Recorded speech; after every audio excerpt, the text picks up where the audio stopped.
Chelsea in semi-finals every day, yeah. So exciting. Yo, what's going on, my people? Welcome back to Football Therapy with me, your host, Jan. I do hope you lot are all doing well today. I really do hope that. Welcome to a hybrid video. Yes, again, Chelsea news and a match preview for our big one against Real Madrid at home. Story I want to talk about today, though, is a throwback. Ooh, vintage. Jadon Sancho being linked to Chelsea. Thomas Tuchel will want forward reinforcements, I think, going into the summer. Could he turn to Sancho? I'm gonna get into it. My sweet friends, if you are watching this and you have not subscribed, I'd urge you all to please do so, because there's daily content here on this channel, and you might watch it anyway, yet are not subscribed. Why don't you do me the favour, friends? Just click the button, it takes a second, and if you want to show further deep, passionate love towards me, your host Jan, please do drop a like on this video. Alright then, thank you. Let's get into the Jadon Sancho story. Chelsea are a formidable team at the moment, you cannot deny, and although we've long been linked with a defender, Chelsea have a really immaculate defensive record, and if we are to continue to keep playing this same type of football, defending in possession, not allowing the opponent any chance creation, then perhaps it's the other end of the pitch that Thomas Tuchel will turn to. That's a lot of alliteration. Should have added transfer targets to that as well. And maybe not a striker, maybe not a conventional number 9, the likes that we keep being linked to. If he's going to play these sort of two forwards that play between the lines and a false 9, then maybe he wants, I know we've got a lot of those players, but maybe they're not Tuchel's players. Chelsea will have to go, oh, he's actually pretty good, Thomas Tuchel, and he looks like he might be mustard in, he's going to win us things. We're going to have to get him who he wants, even if that's more generic forwards, and we have a lot already. That could be Jadon Sancho. Now, Michael Zorc of Dortmund has been coming out saying, look man, Erling Haaland is not going this summer. We have a good relationship with his big, fat, sweaty agent, and there's an understanding he won't be going this summer. So maybe they're prepared to wait and just let him go for the buyout clause the following year. Similarly, Romelu Lukaku, who's been heavily linked with a Chelsea return, has come out and spoken about his undying love for Inter and the San Siro. Of course, Antonio Conte and Romelu Lukaku have just won the Scudetto. First time in 11 years or something, and you know, Juve have won 10 of the last 11 years or something. I think it was Milan, AC Milan with Thiago Silva and Zlatan Ibrahimovic, who won the last one. That wasn't Juve, I mean. So incredible scenes, Romelu Lukaku driving around Milan celebrating in his car. He's not going to go this summer. He loves it. Conte loves him. He loves Conte. They've won the league. They're going to stay together for at least another season. So these elite strikers options are falling away into the ether. And yes, Chelsea have been linked with the likes of, you know, your sort of next tier strikers, your Andrea Belottis, who I've spoken about. Harry Kane is definitely a tier up, but he won't come to Chelsea. So, you know, maybe we're not looking for a conventional number 9, and maybe Tuchel does want different forwards that he thinks suit his way of playing. And realistically, Chelsea playing quite a transitional heavy way lately. Defend deep, play in transition, pull the opposition towards you with some sort of like vertical passing, trying to get him in, break up the other side of the pitch, boobity beam, boobity bap, cut the ball back, hopefully it's not Timo Werner there, and you score a goal, bang! That is, my friend, Jadon Sancho's bread and butter. Now, of course, he was too much for Manchester United to pay, or certainly Dortmund weren't going to play ball in terms of lowering the fee, but he could be available this summer for a lot less. So I'm going to be citing an article today from the Daily Mail. Yes, I'm sorry about that. We're going to talk about him a little bit, give you my opinion, and then I'm going to do a predicted lineup and preview the Real Madrid game, which should be a lot of fun. Are you having fun?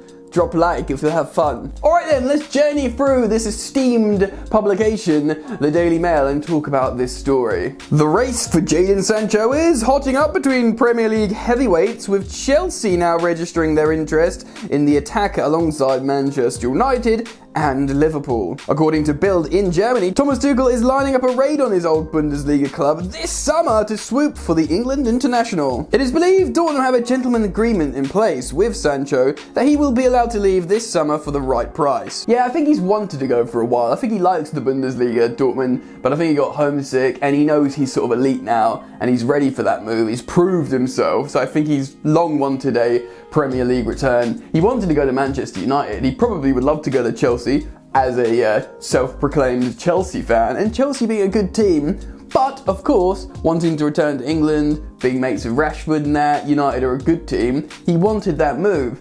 Anyway, let's read on. Last year that fee was £100 million, but now, due to the impact of the pandemic and football finances, it is believed an offer of £78 million will bring Dortmund to the table. Tuchel has had an excellent impact on Chelsea since replacing the axed club legend Frank Lampard midway through the campaign. He has steered Blues into fourth in the Premier League standings, the final of the FA Cup and the semi-final of the Champions League, where they drew 1-1 away to Real Madrid in the first leg. More on the second leg shortly.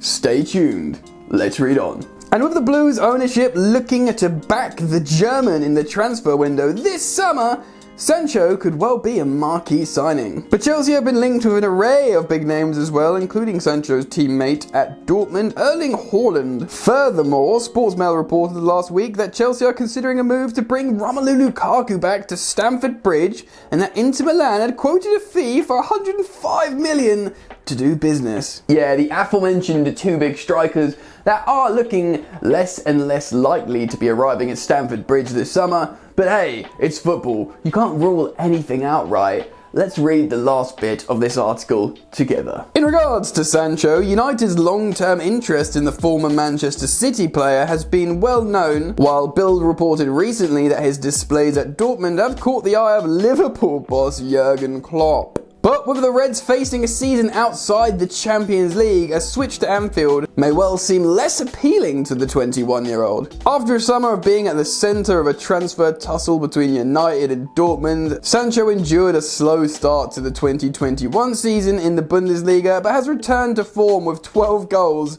and 18 assists in 34 league games. All-time stats, he has scored 46 goals for Dortmund and provided 62 assists. Yeah, he's a production machine and he's a young boy, 21 years old. Come to Chelsea, mate. You're a Chelsea fan. You could be combining with other young English starlets like Mason Mount to your left, Reece James behind you. Everything could be absolutely lovely. You know, you got some German superstar quality there. You got all sorts going on. You got World Cup winner at that point. Lovely, come Chelsea. Anyway, let me know your thoughts, feelings and opinions on this Jadon Sancho story. Is he the answer? Are we likely to keep playing how we are under Thomas Tuchel and therefore maybe a conventional number 9 isn't the answer? What do you think? Let me know in the comment section below as we get into the next part of this video and talk about the Real Madrid game. Right then, 1-1 at half-time against Real Madrid in the semi-final in the Champions League. Champions League is how you say that word. Epic scenes, of course. Since that draw, both teams have gone away to their domestic leagues respectively and had a 2-0 win. Chelsea, of course, against Fulham, heavily rotated, and Real Madrid against Osasuna. Check out the lineup they sent out for that La Liga game. They've reverted to type with a 4-2-3-1 formation, notably seeing Eden Hazard starting in the number 10 behind the Karim Benzema. No goal or assist for him, and I think he came off at 70 odds minutes, but you can imagine he'd feature a bit more heavily against Chelsea, even if he doesn't start. As previously reported on a Chelsea news video, Varane also came off injured, and they have an injury crisis at the back. The big question here would be, what's Zidane gonna do for this second leg? Is he gonna try and revert back to that back three system that he played against Chelsea in the first leg when we absolutely ran riot all over them and we will feel disappointed that we didn't score more goals? Or is he gonna be like, you know what boys, let's just do what we know best as Real Madrid, play a back four and jump on Chelsea and try and rattle them and score goals? That's the big question. Because he could go back for, if they score early and get that away goal like in the first 10 minutes, everything's changed. Suddenly, like they have the sort of upper hand because any score draw from then onwards, if they score again, they win because they'll have the away goals advantage. Perfectly poised, you might say. I don't think we're going to try and defend a draw for 90 minutes. What are they going to do? 4-2-3-1 or 3-4-3-ish? Find out tomorrow evening. Anyway, in terms of Chelsea absentees, we know that it's only really Mateo Kovacic. He's sort of coming back into training, but it's unlikely to impossible that he starts this game, especially without any match sharpness. And with both Jorginho and Kante rested last game out, you'd imagine they'd start. Antonio Rudiger is reportedly fit to start, so saith Thomas Tuchel, but he'll have to wear a mask like Batman, so that's pretty cool. Anyway, let's check out my predicted lineup now and show you what I think. I'm not going with a number 9, so sorry Kai Havertz, although you've been excellent, and a lot of us, including me, probably would like to see you, but I'm just so certain that how well the first leg went, systemically and in terms of performance, and with the players that have been rested since, I think Thomas Tuchel is going to go for the same thing. Edouard Mendy in goal. I see Rudiger just about coming back into the back three with his mask. Thiago Silva down the middle, and I think it will be either Christensen or Azpilicueta at right centre back. I'd be quite happy to see Azpilicueta at right centre back because that means we get a slightly more offensive approach of Reece James at right wing back, and he's not really like an overly offensive right wing back. Easy for me to say either. So personally, I'd be happy to see Christensen anywhere. He's been amazing, but Azpi, James would be a good right side combination for me personally, and we can't risk putting Alonso in at left wing back in this game, so it has to be Ben Chilwell, and of course the engine room should be occupied by the aforementioned rested pair, N'Golo Kante and Jorginho. Who knows, maybe Kovacic is fit enough to make the bench, but I wouldn't risk starting him in this game, even if he feels okay, because you need absolute match sharpness and chemistry for a game of this size. So the front three will go back to the same front three that did so well against Real Madrid, with Mason Mount playing incredibly well behind the generally informed Christian Pulisic and Timo Werner, who's been getting the odd assist and stuff, but in terms of his player profile, running that channel, he's perfect. I mean, he's better than Kai Havertz for that, and of course he's better than the two number 9s, Tammy and Giroud. So fair enough, you play those two players, and then obviously off the bench you've got the likes of Ziyech and Kai Havertz to shake up the game and run Real Madrid ragged when they are tired. So it makes sense, you know? Anyway, let's get rid of this screen and talk about the game a little bit more. So, I see this pretty much the same lineup as the first leg, with a little bit of tactical tweaks to try and take advantage of Real Madrid's flaws. Chelsea are a better coached team than Real Madrid. Zidane deserves credit for his coaching. He's a really sort of underrated in many ways, but still, Chelsea are a better coached team. They're younger, they're vigilant, they know exactly what they're doing, and Real Madrid still rely on the sort of quality a little bit more than Chelsea. Does that mean Chelsea are going to win this game? Not necessarily. The inexperience in the competition is massive with that Real Madrid team that can just pull it out, you know? If they won this game, say they just beat Chelsea 2-1 at Stamford Bridge, or 3-2, or even just went through 2-2 or 3-3, there'd be the commentator going, well, you cannot rule them out. The best team in this competition always find a way. Do you know what I mean? That kind of commentary, you can just see it happening.